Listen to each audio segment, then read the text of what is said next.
ወደ ክርስቲያን ስንመጣ በጣም የሚዋደዱ ሰዎች ጌታ ባልሽ አይደለም ብሎኛል ብሎ የሚያፋቱ ሰዎች አሉ። እኔ በሱ አልስማም። ጋብቻ በትንቢት አልተመሰረተም። እራሱ የሚያጋጥመኝ ባሌ የሚከበር አይነት ፐርሰናሊቲ ሳይኖረው እኔ እሱን ለማክበር አልችልም የሚሉ ሴቶች አሉና የሚስቶች እንዳጠቃላይ ሙስሊም ኦርቶዶክስ አይደለም አጠቃላይ ይሄ ድምጽ ለሚሰማ በሙሉ ማታከብረው ባል መጀመሪያውን ማግባት አልነበረበት። እንኳን ጋብቻ ተውና ምላስና ጥርስ ይጣል። ምላስና ጥርስ አብረው ነው የሚኖሩት። በቀን 4-5 ጊዜ እያወራሽ ልትነክሱ ትችላለሽ። እየደማ ምላስ ከጥርስ ጋር አብረው ይኖራል።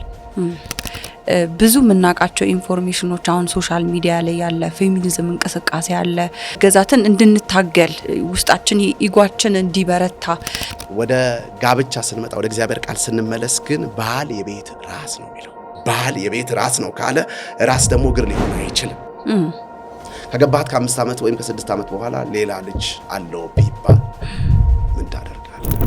የሰርጋችሁ ቀን ጠዋት እናት ወይም አባት ቢሞት ሰርጉ ይቀጥላል አይቀጥልም? እሷ ከተፈጥሮ መሃን ብትሆንስ ትፈታታለህ ወይስ ታገባታለህ?